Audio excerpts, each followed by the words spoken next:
Welcome to 6 Degrees of Wiki, a podcast where two sisters find the 6 degrees of separation between Wikipedia articles that don't seem to have anything in common. I'm Rosanna. And I'm Nikki. Today we'll fall into a Wikipedia spiral where we have just 6 rounds to figure out how the first degree could possibly be connected to the last, while learning all sorts of peculiar facts along the way. Let's get started.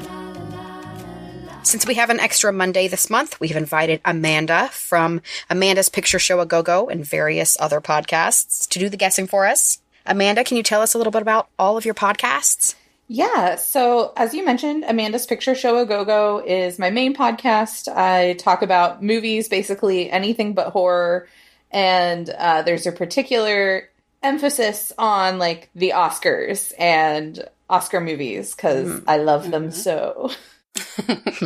I also have Criterion Crack, which is where my co-host Liam and I are going through the entire Criterion collection in spine number order. And we talk about the movies, and then we do an extra episode where we break down all the special features.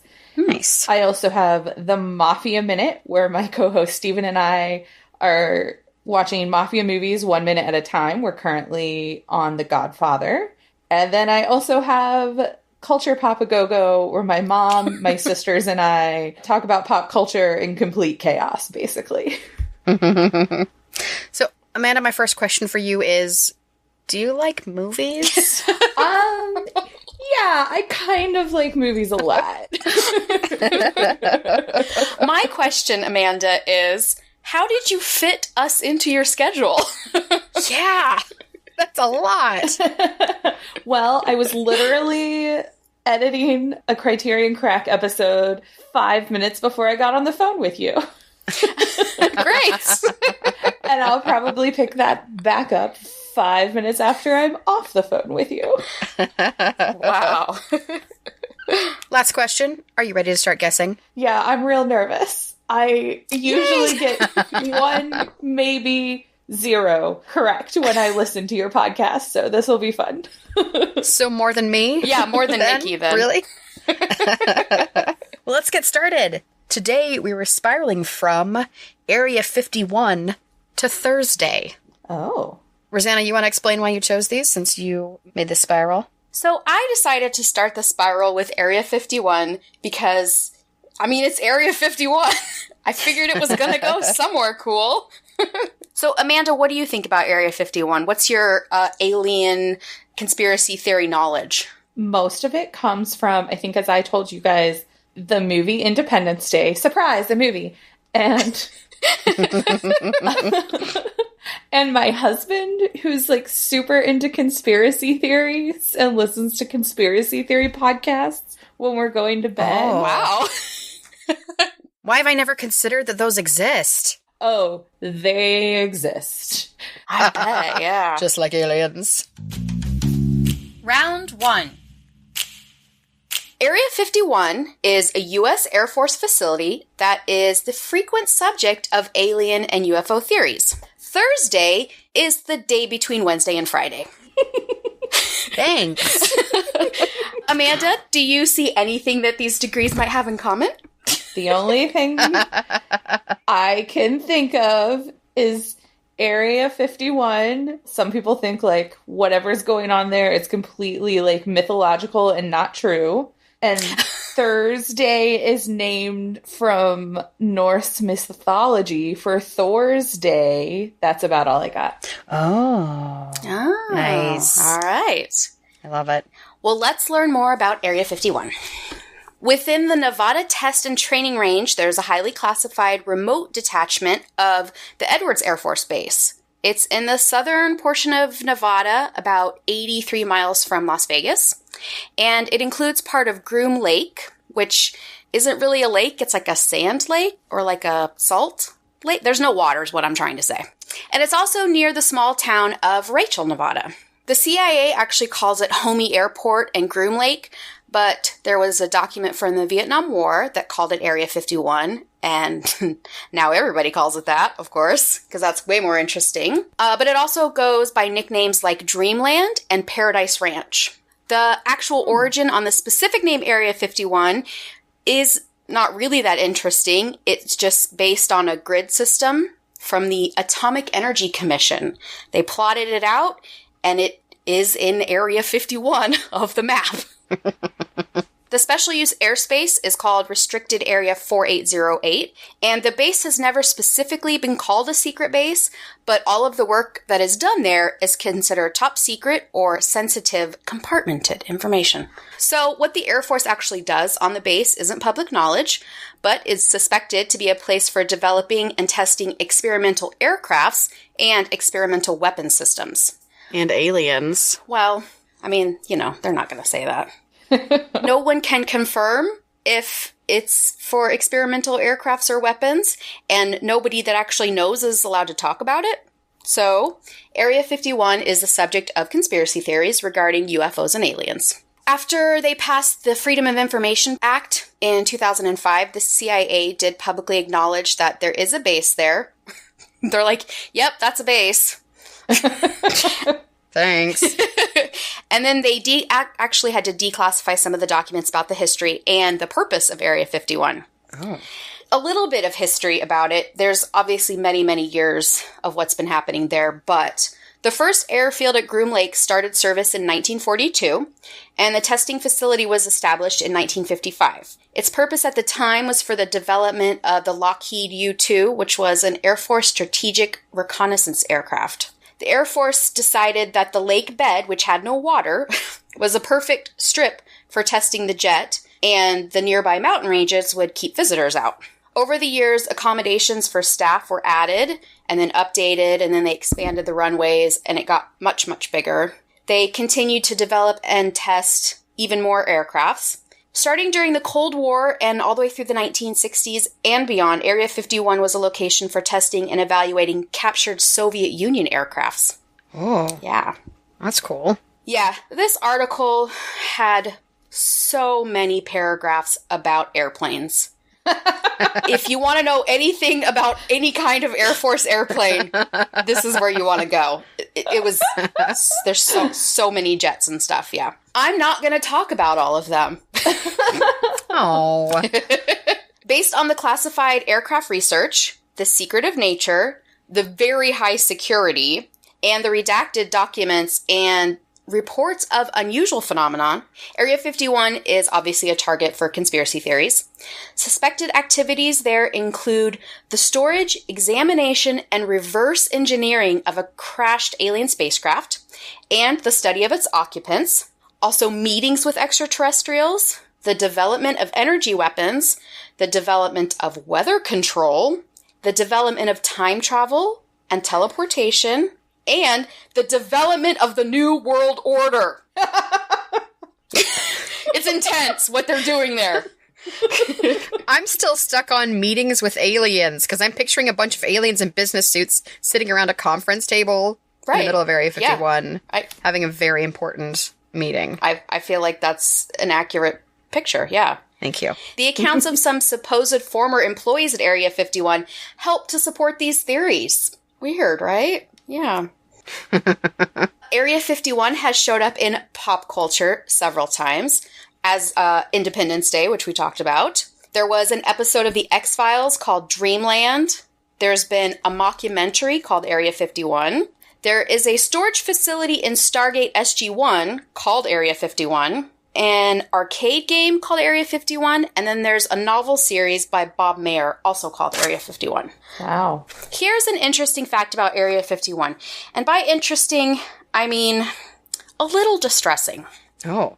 On October 22nd, 2015, a federal judge signed an order giving land that did belong to a Nevada family since the 1870s to the United States Air Force for expansion of Area 51. What? According to the judge, the land overlooked the base and was taken to address security and safety concerns connected with the training and testing. I hope they paid him like a stupid amount of money for that. I don't know if they paid him at all. I doubt it. Yeah. That's ridiculous. Isn't I hope they got rude? compensated. Round 2. All right, Amanda. You've heard all about Area 51. Uh-huh. What is the next degree between Area 51 and Thursday? I wrote down like 10 different things It's a good start. that I feel like it could be. I feel like because Rosanna said She likes time travel. I'm going to go with that. All right. Nice guess. Your guess of time travel is incorrect. Oh, of course. I do love time travel, because though, so. Rosanna's very tricky, and the next degree is nickname. What? Yep, she snuck it right in there. That is not any of the ones that I wrote down. So let's learn about nicknames. Nickname, as I'm sure most people listening know, is a substitute of a proper name of a familiar person or place or thing, often used affectionately. Like Nikki is a nickname. That is a nickname. For Nicole. So there's your example for the episode. The term hypochoristic is used to refer to a nickname that's used in an affectionate way between people that are in love or have a close emotional bond. Also like a term of endearment. And nicknames are separate from pseudonyms and stage names, though sometimes there's some overlap in those concepts. And moniker, you've probably heard that word, also means nickname or personal name. I like the etymology of nickname. It started out being the word ekoname, which meant literally additional name. Oh, okay. And they used that back as early as 1303. Eventually it evolved into neckoname, and then kind of lost a syllable there and was just nickname. Some interesting history about nicknames. In Viking societies, lots of people had, I'm gonna butcher this, Hetai, Bjornfinnil, or Keningarfinnen, which are Old Norse terms for nickname, if you weren't sure. Wow. And these are all, there are a lot of consonants all bunched up together in these words. It's not my fault. Their words are hard. Yeah. And so those are nicknames used in addition to or instead of first names, so basically really any nickname. In some circumstances, giving the nickname had this really special status in society that created a relationship between the nicknamed and the nicknamer. Oh. And sometimes there was even a formal ceremony with gifts to give someone a nickname. Oh my god. My family, we all have so many nicknames for each other. I'm going to tell them we need to have formal nicknaming ceremonies now. With gifts. And that formal ceremony is called a Naffenfester, which is fastening a name. Of course. Wow. It's easier just to say fastening a name. This word has an FNF in it altogether. I don't know how to say that. Naffenfester. A little less fun. Slaves often had nicknames that they used so masters who heard people talking about someone doing something couldn't identify which slave they were talking about, which is really smart. It is smart. Yeah. But also sad because of slavery. Well, yeah. Yeah. Yes, also that. In Hispanic culture, nicknames are often used as terms of endearment or familial love, like papi, which means daddy in Spanish, but often in places like the Caribbean, it's used as a general term for affection for any man, whether or not he's related. And here's the most fun nickname fact for me, because it's utterly ridiculous. In England, there are certain nicknames traditionally associated with a specific last name, which is news to me. I haven't heard anything like that before. So a man whose last name is Clark could be nicknamed Nobby. I don't know why Nobby comes from Clark. Miller would be called Dusty, which makes sense because it's like the flour dust from a miller at work. Okay, sure. This one's not as clear. Adams has the nickname Nabby. No idea. Huh.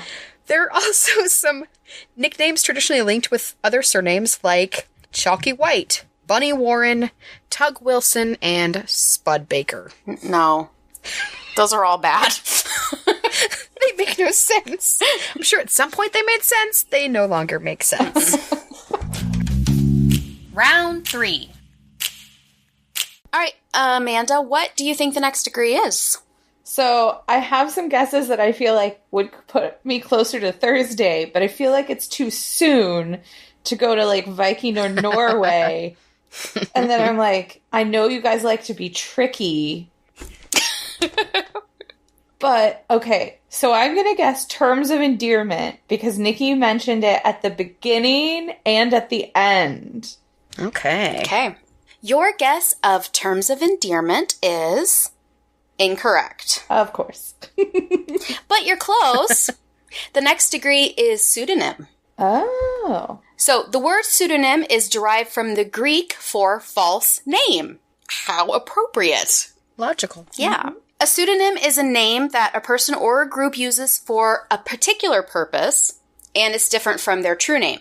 They're thought of more like part-time names. So it means the names are only used when the people are in certain circumstances. There are lots of different reasons for people to use pseudonyms. Sometimes people use them for business. Sometimes people use them in criminal activity like hackers or terrorists.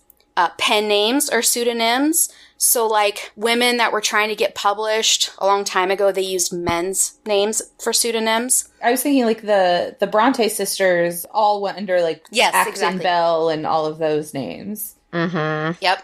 Some authors use a pseudonym when they switch genres. J.K. Rowling, she started writing under a different name when she started writing different kinds of books. Mm-hmm. Oh, that's true. Robert Galbraith. And sometimes a book will say it's written by a fictional author. So a fictional character wrote the book, but it was actually the real author, obviously, that wrote it. But it's under the character's name. Also, superheroes, military members, they use like ID numbers, online usernames, just like stuff we use every single day. That's kind of a pseudonym. Oh, yeah, that's true. Yeah. Stage names for actors and musicians, singers. Usually that's for privacy, but sometimes it's to comply with the Screen Actors Guild rules because they're not allowed to have the same name as anybody else. So that's why so many of them have the middle initial, which I don't know why I'm telling Amanda that, because Amanda probably could teach me a whole class totally about know Screen about Actors that. Guild. Yeah. So they go by the name that has that initial or abbreviation or whatever, but they don't legally change their name. They're just using it, for that particular purpose. Yeah. And a lot of them use their middle name instead of their first name, too. Or, here's some fun, they change it completely. They keep their legal name, but they go by a different name. So, here's the first one. John Denver. Seems like a name somebody was born with. It was not. Yeah. I don't even know if I can pronounce this guy's name. Okay, it's Henry John Duchendorf Jr. How dare you? Yeah.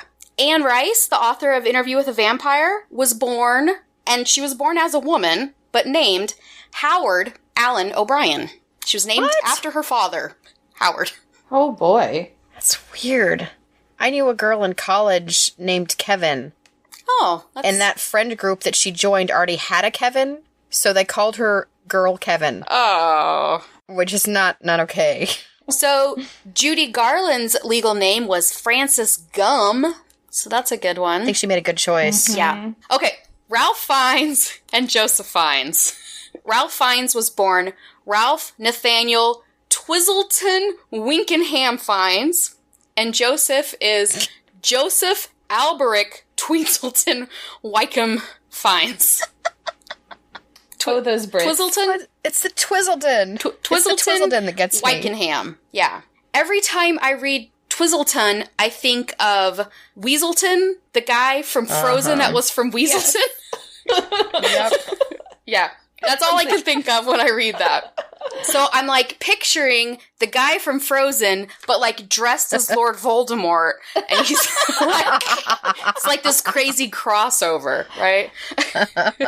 I'd watch that. Here's an interesting fact about pseudonyms.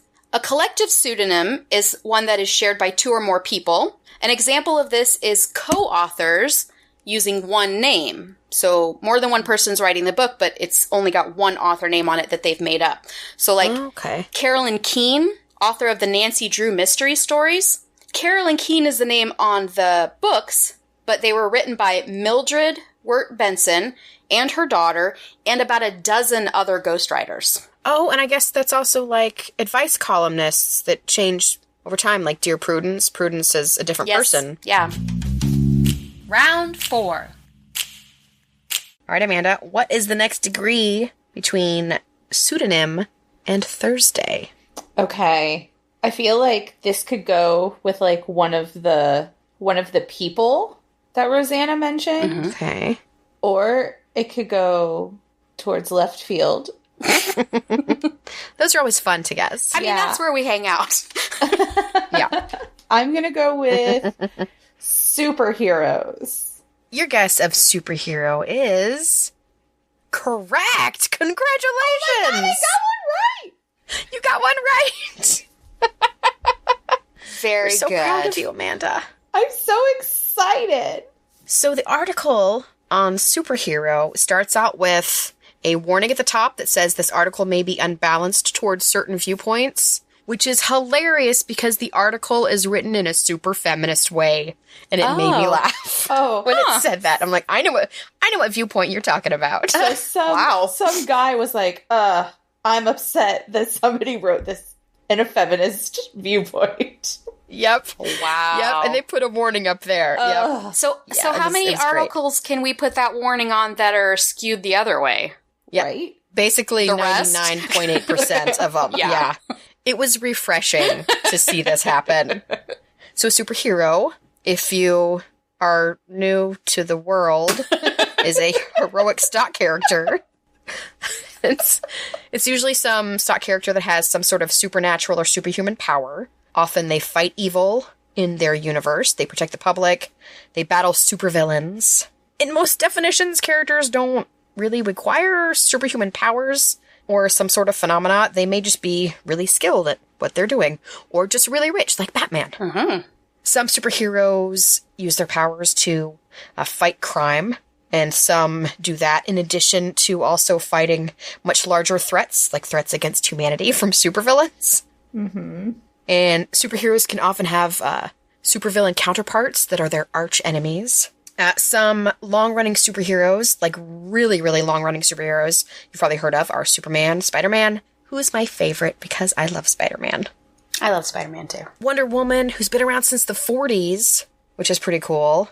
The Hulk, Green Lantern, The Flash, Captain America, Thor, Wolverine, Iron Man, and all the X-Men. Oh, I love the X-Men too. You've probably heard of all of those people. I'm aware of most of those. I'm a nerd. Yeah. Rings a bell.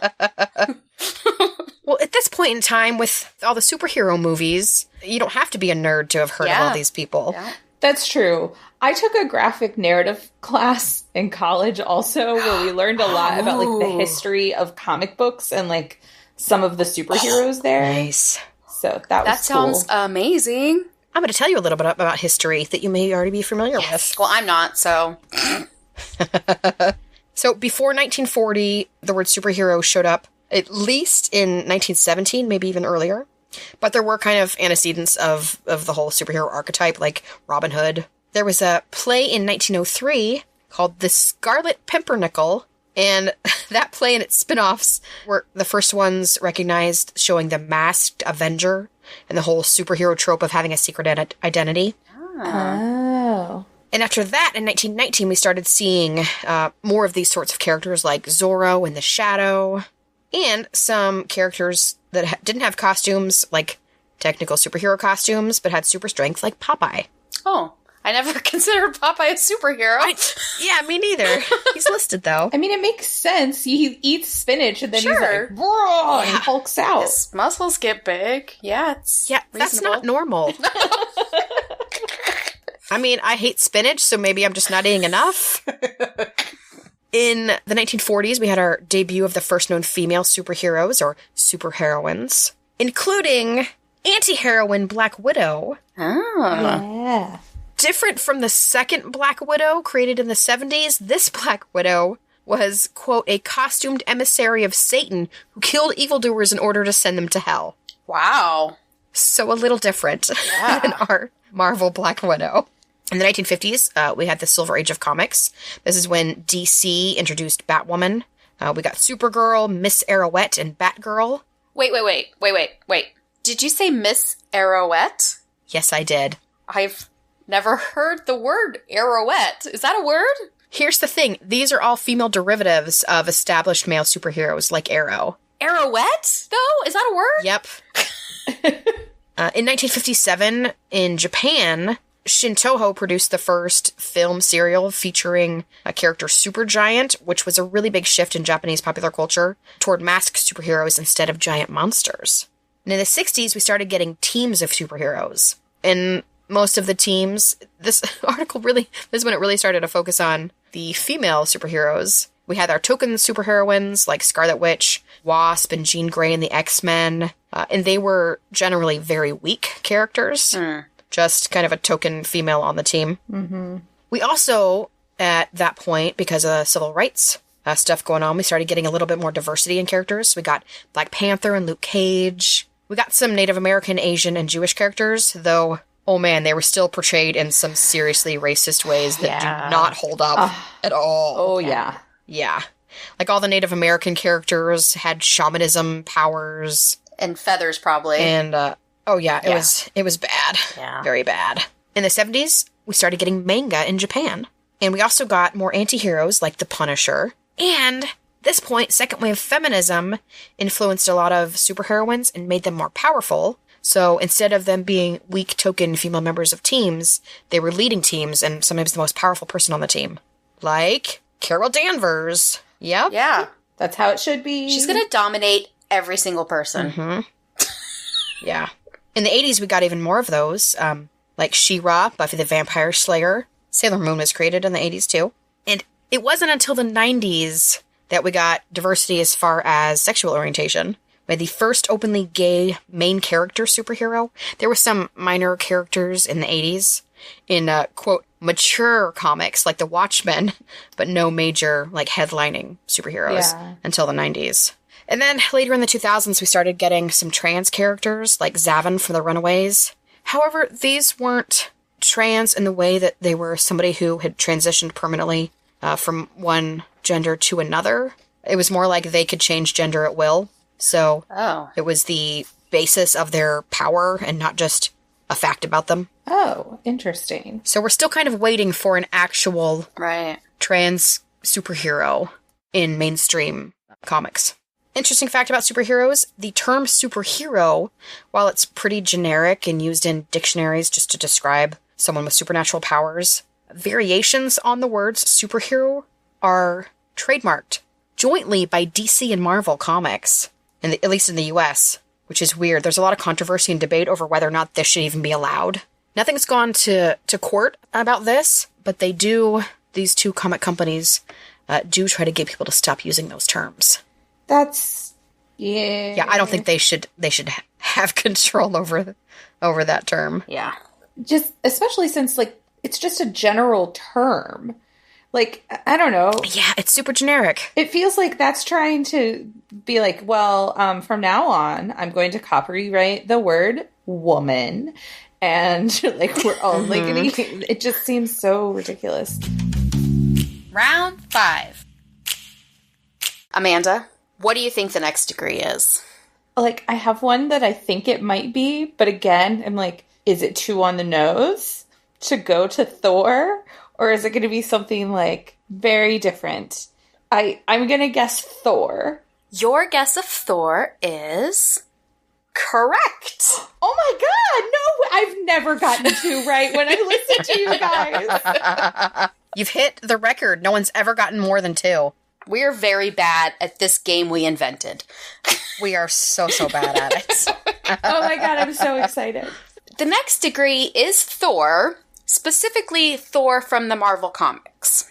Thor, the superhero from the Marvel Comics, was based on the Asgardian god of thunder. He has an enchanted hammer named Mjolnir, and it helps him fly and manipulate the weather and summon elements of a storm like lightning, rain, wind, and snow. I did not know that Thor could summon snow. That's cool. Yeah. His other supernatural abilities include an extended lifespan, which has lasted many millennia. He is the strongest of all the Asgardians, and he can lift a weight the equivalent of 20 planets. Wait, 20 planets? Yeah, that's a lot. 20 planets. All the planets, plus some. But that's like a weird unit of measurement because, like, Earth compared to Jupiter, those are very different planets. Yeah. That's true. And if that's your unit of measurement, then, like, how many tenths of a percentage of weight can I lift compared to the 20 planets? It's not a reasonable amount for measuring. Rosanna can lift 1/1 millionth of a planet. I can, yes. That's a fair assessment. When you're that strong, how do you interact with people without crushing them? Like, how can you dial down your strength to not, like, just crush someone's hand poor when you shake their hand? Poor Jane. Okay, but like, here's the thing. He's been alive for many millennia. We don't know how many people he killed before he reined it in. That's his first girlfriend. Thor is a mass murderer. How many Janes have we lost, right? When he is in battle mode, he can enter into a state called Warrior's Madness, which temporarily increases his strength and stamina. So like 40 planets, I guess. I don't know. But that is like a special D&D ability right there. That's what it sounds like. But when he's in the Warrior's Madness, he attacks everyone. Villains and allies alike. It's like a berserker kind of thing. Very Viking. Yes, he's almost completely invulnerable. He has keen senses that make him able to, this is insane, able to track objects traveling faster than light. And he can regenerate parts of his body like limbs and organs. Yeah. What? If you can even cut those off, because he's almost invulnerable in the first place. He'll just grow them back. Also, like all Asgardians, he's immune to all earthly diseases, and also he has some resistance to magic. No smallpox for Thor. That's right. No measles. He drinks a lot of beer in the movies. He does. So would it even do anything to him, I wonder? I think he just likes the way it tastes. Maybe. I don't think he can get drunk. He must need, like, special... There's, like, Asgardian beer, maybe. Asgardian mead or something. Yeah, I think that's probably true. Yeah. So, Thor first appeared in Journey into Mystery number 83 in August of 1962. He starred in multiple ongoing series and limited series, and is a founding member of the Avengers. He appeared in every single volume of the Avengers series. He has been portrayed on screen by Eric Allen Kramer in 1988 and by Chris Hemsworth in the Marvel Cinematic Universe films. Tell us how you really feel. Swoon. All I could think when you showed me this degree was Thunder Down Under, which, for people that don't know, is... I'll say the nice word, an all-male review.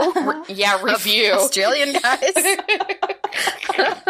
Which is appropriate because Thunder and Thor, and he's Australian. It makes a lot of sense. Yeah, it does. I would go watch that show. I'm just saying, Chris, get on it. Yes.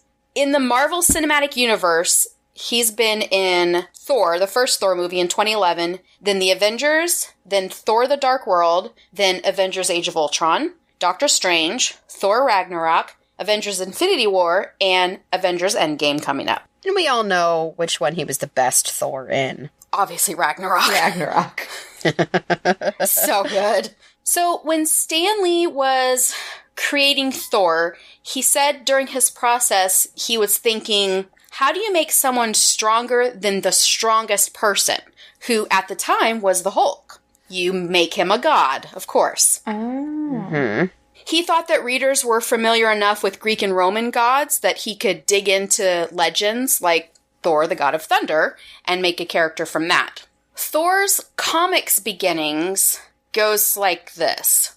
Thor's father Odin decides his son needed to be taught humility and consequently places Thor into the body and memories of an existing, partially disabled human medical student called Donald Blake, without any memories of being a god. So then, Thor as Blake becomes a doctor, witnesses the arrival of an alien scouting party while he's on vacation in Norway.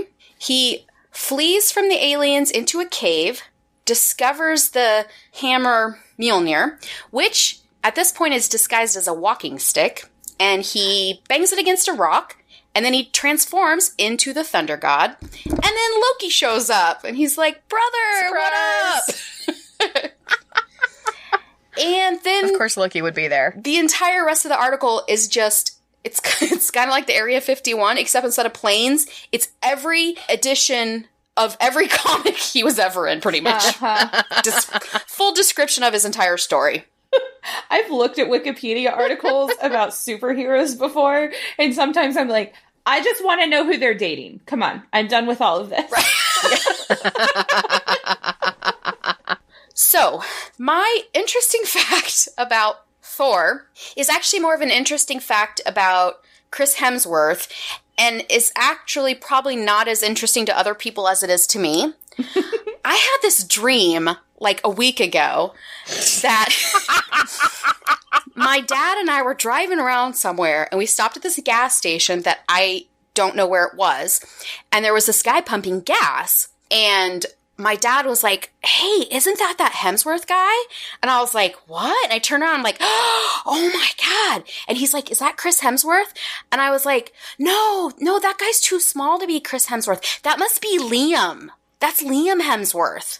And so my dad was like, oh, okay, what's he from? And I was like, he was in the Hunger Games, and like he's married to Miley Cyrus. And Dad, of course, was like, I don't know what any of that means. So then we're walking away, and somebody else comes out of the gas station and says, hey, Chris, what's up? And I'm like, oh my God, I think he heard me call him Liam, but it actually is Chris. I think he just looks bigger in the movies, and I didn't recognize it. Oh my God. Okay, first indication this was a dream that our dad actually knows Chris Hemsworth's name. Because that is not true. Yeah. Round 6. All right, Amanda, last chance. Can you break the record? What is the next degree between Thor for the Marvel Comics and Thursday?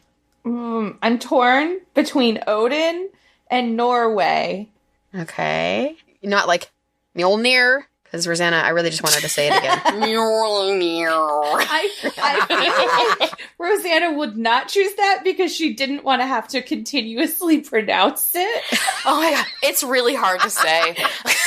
I always ask my husband, I'm like, the hammer that sounds like meow, meow. Yeah. Like the hammer, yep.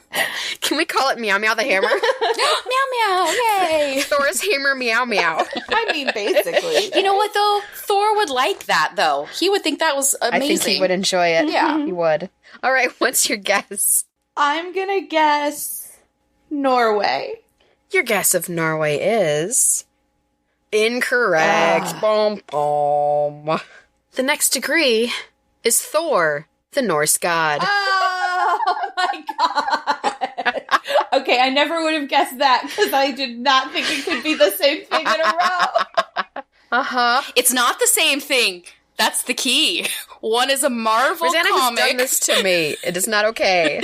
They're totally different articles. They are. It's fair. Rosanna thinks it's fair to do this to people. She's done it to me too many times. Wow. I don't think it's fair. All right, let's see. So Thor, the Norse god, he's from Germanic mythology. He's a hammer-wielding god associated with thunder, lightning, storms, oak trees, strength, their protection of mankind, fertility, and hallowing, which means to make holy. I had to look that one up. He was big in the Viking Age, but he was around a long time before that. He is the son of Odin, married to goddess Sif. He's the lover of, here's another one, Jotun Jarnsaxa. Wow. I don't even know what kind of accent that was supposed to be. He's usually described as fierce-eyed, red-haired, and red-bearded. Oh. Which I did not know. I didn't know he was a redhead. He has some really nice accessories. He wields the mountain-crushing hammer, Meow Meow. Meow meow. A.K.A. Mjolnir.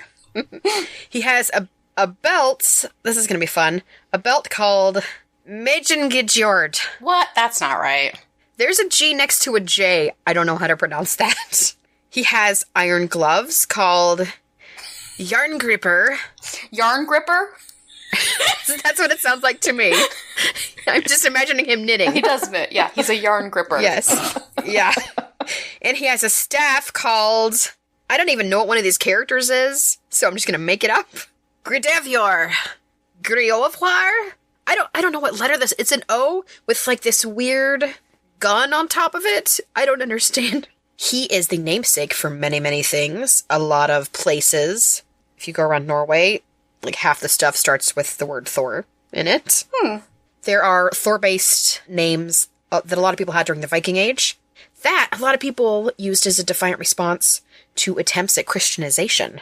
Also, in the same vein, a lot of people wore Thor's hammer pendants to kind of silently protest Christianization.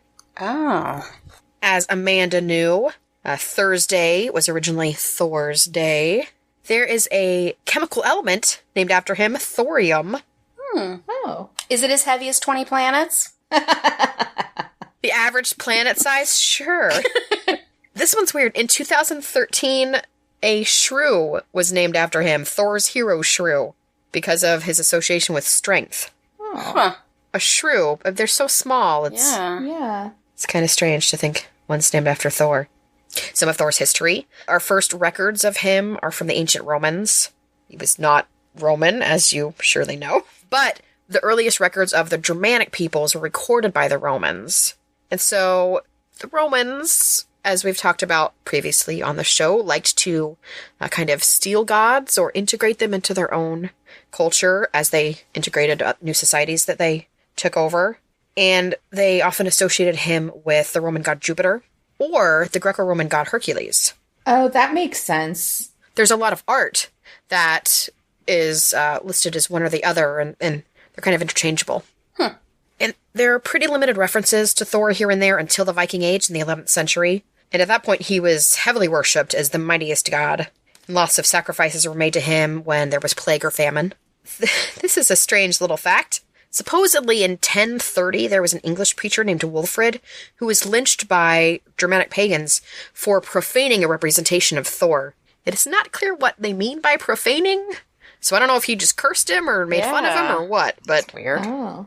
In the 12th century, after Norway had been officially Christianized, Thor was still being kind of invoked by the people, so much so that there was iconography of King Olaf II of Norway that was drawn very much like Thor. He had a red beard and he had a hammer that he wielded. Interesting. In the 13th century, there was the Poetic Edda. In that poem, it was a long poem with many volumes. A dead vulva, a female shaman, not the female body part, foretold the death of Thor.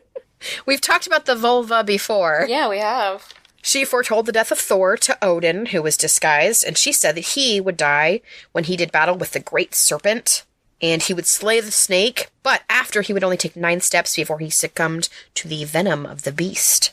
And then Ragnarok started, and the whole sky turned black, and the world was consumed and covered in water, and then rose again. So basically, Thor fighting with the snake from Midgard was the beginning of Ragnarok. Mm-hmm. Interesting facts. This one's not cool. The swastika symbol used to represent the hammer or lightning of Thor. So thanks for ruining that, Nazis. I did not Appreciate know it. that. Huh. Yeah. Those jerks. It wasn't just a Buddhist symbol. A funny fact about Thor, the Norse god. He rode in a cart or chariot pulled by 2 goats named, this is going to be fun, Tengrisnir and Tengnotstjoster. That is 1, 2, 3, 4, 5 consonants in a row, people. What is this language? Anyway, these lovely goats, he would eat them and then resurrect them, and they would keep keep in this weird cycle. Gross. Here, let's have a goat feast. Oh, wait, now I need to go somewhere, so I'll resurrect you. But now I'm hungry again, so... Yeah, that's a weird relationship between man and beast. Uh-huh. Are you gonna say what they also go by, though? Oh, I didn't have any more. Geez, you have something else? Yes, they have easier to say names with less consonants in a row. Yes. What? That was not an option in this article for me, Rosanna. They are called... I would have taken it. Tooth Gnasher and Tooth Grinder. Oh.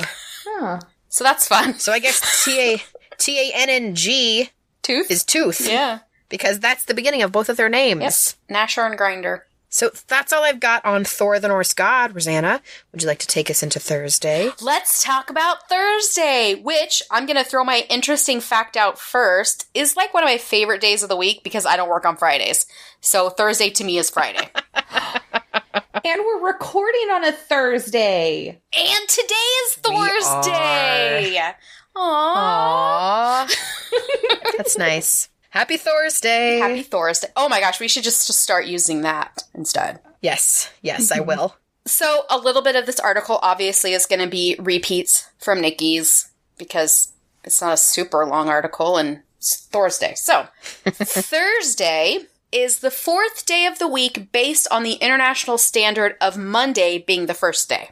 The name is derived from an Old Norse-influenced Old English phrase, Thor's Day. In most Romance languages, the day is named after the Roman god Jupiter, and the astronomical sign of the planet Jupiter is sometimes used to represent Thursday. So that was kind of a circle. Hey, Thor can lift 20 of those. Yeah, 20 Jupiters, at least. In Slavic languages and Chinese, the day's name is fourth or fourth day. In Portuguese, Icelandic, and Greek, they use fifth day. So I guess they start on Sunday. They start with Sunday? They must. Okay. In the Eastern Orthodox Church, Thursdays are dedicated to the apostles and St. Nicholas. In Judaism, Thursdays are considered auspicious days for fasting. In the nursery rhyme Monday's Child, it says that Thursday's child has far to go. Wah, that was wah. always sad. Yeah. I never liked the day of the week because they always seem so judgmental. Well, one of them was fair of face, so that was kind of nice. A little judgy, well, though. Sunday's the best one. I was born on a Sunday. Well, but Sunday is like by far the best according to the poem, but it doesn't seem fair to the rest of the days. I don't think I know this poem. Oh. Monday's child is fair of face. Tuesday's child is full of grace. Wednesday's child is full of woe. Thursday's child has far to go. Friday's child is loving and giving. Saturday's child works hard for a living. And the child that is born on the Sabbath day is fair and wise and good in every way. Yeah. Huh. Which is ridiculous because, I mean, we know I'm all of those things, Yeah. but still, that's not fair to everybody else. Well, mine's Friday. That seems fair. I was born on a Friday. You're loving and giving. I'm Amanda, loving did you and know what giving. day of the week you were born? I believe I was born on a Monday because I was born the day after Easter. Oh. Well, that means you're pretty, and we already knew that. Yeah, we did. I don't know. I'll tell my mom I'm on this, and she'll be like, "No, you were born on a different day or something." You were born on Saturday. You got a lot of work to do. Well, hopefully not Wednesday, because that kid's depressed, Yeah, apparently. poor Wednesday, That's full sad. of woe. That poem is literally the only reason I know what day of the week I was born. Because I always knew it was the best one. That is so you, Nikki. Gosh. I know. Here's the last thing I have to say about Thursday. It's a great day to post old pictures on social media, and it's called Throwback Thursday. I love posting pictures of us as children on Throwback Thursday. It's one of my favorite things. From now on, it'll be Throwback Thor's Day.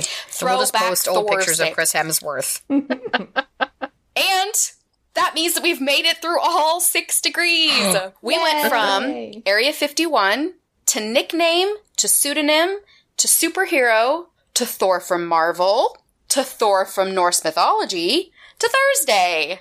Amanda, what did you think of the spiral? This was a really fun spiral. Also, You did really nice work. I'm so excited I actually got 2 right.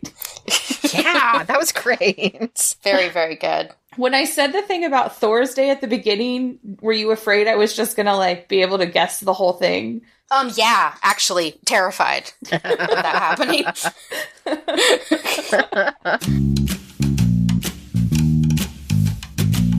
All right, it is time for Whim of the Week. And because we have our lovely guest, Amanda, she has chosen a whim to tell you about. Amanda? Yes. So I chose a book series that I've been reading. It's the All Souls trilogy. The first book is called A Discovery of Witches, and it came out several years ago. I had read the first book when it first came out, and I was working at Barnes & Noble. Oh, dream job. It's awesome, except you don't actually get to read books all day because you have actual work to do. The book series is written by Deborah Harkness, and she is a historian. And so one of the things I like about the series, the main characters are Diana and Matthew, and she's a witch and he's a vampire. But there's so much history that's involved in all of the books. And the second book, I don't want to give too much away, but there's even more history involved in the second book called Shadow of Night. That sounds really fun. I love witches and history. I think I've read A Discovery of Witches. How it's several years old, right? Yeah, it came out in 2011. Does the main character go to a library in the beginning and get a book? Yes. And then she figures out a spell or something? Okay. She's at Oxford at the start. Oh, right. The books, end up going sort of like all over the world and stuff, but I'll admit, anytime I'm reading them, I'm like constantly looking up all the historical figures that they talk about and all of the different places. And I'm looking up all the different colleges at Oxford and various locations. And I think you guys would really like it. I know, Rosanna, you said you think you read the first book. Yeah, I'm almost positive I read the first one, but I didn't know there were more after that, I guess. Yeah. Well, if you read it like right when it first came out, because I read it, the second book hadn't been released yet. And so now the full trilogy, like I said, it's called the All Souls trilogy. And so the whole trilogy is out. And then Deborah Harkness just this past fall released another book that's like in the same world, but different main characters. Oh. I love when they do that. I love when they do that too. Haven't read that yet because I'll admit I am like 3/4 of the way through the third book, which is called The Book of Life. And partially because like I'm loving it so much, I don't want it to just end. So I'm like, I'm trying to parse it out. And I've even started listening to a podcast about the books. Like I'm so obsessed. Oh. I've seen The Book of Life in a bookstore and I almost bought it till I realized it was the third book in a trilogy and I hadn't read the first two. So I didn't buy it because the cover looked so neat. Yeah, I'm totally going to get the rest of them because I really enjoyed the first one, yeah. And a lot of the stuff reminds me of Outlander. Like, as I've been reading it, I'm like, when I run out of these books, I'm just going to go back into Outlander. Yeah, those books are great too. So good. I'm on the 8th Outlander book right now. I'm only on like number 4. I listen to the audiobooks quite a bit. Yeah, that's what I've been doing. I go back and forth between Outlander and Harry Potter. Just all the time. Those are good books. I will say Outlander book 6, not worth it. Yeah. We were talking about this the other day. That's a rough one. At that point, you just get to like the same stuff happening over and over again. You're like, it's like just how the often same. Can you be in a mortal place. peril? Right? I mean, yeah. Well, cool. I totally have 3 new books apparently to put on my long list of books to read. Yeah, I love supernatural historical fiction. Yeah, that is my jam. Me too. Well, Amanda, thank you so much for coming on the show. This was so much fun. Thank you for having me. I'm so excited. I can't wait to tell my nephews when this episode comes out so they can listen. Yay! So, Amanda, where can everyone find you on the internet? You can find all of my podcasts on my website, amandaagogo.com, and you can find all of the social media links there. So, yes, thank you for coming on, Amanda. Everyone go and listen to Amanda's podcasts, Amanda Picture Show A Go-Go, Criterion Crack, and Mafia Minute. Thank you. And other Lady Pod Squad shows, because we love our ladies. Lady Pod Squad is fantastic. It is. That's our episode. Tune in next time for another 6 Degrees of Wiki. Keep up with us at 6degreesofwiki.com and follow us on Twitter, Facebook, and Instagram to let us know what you think. Looking for early access to episodes and bonus content like bloopers? Go to patreon.com to become a 6 Degrees of Wiki patron and get discounts on merch or even help us choose degrees. Thanks for listening, and we'll see you next time.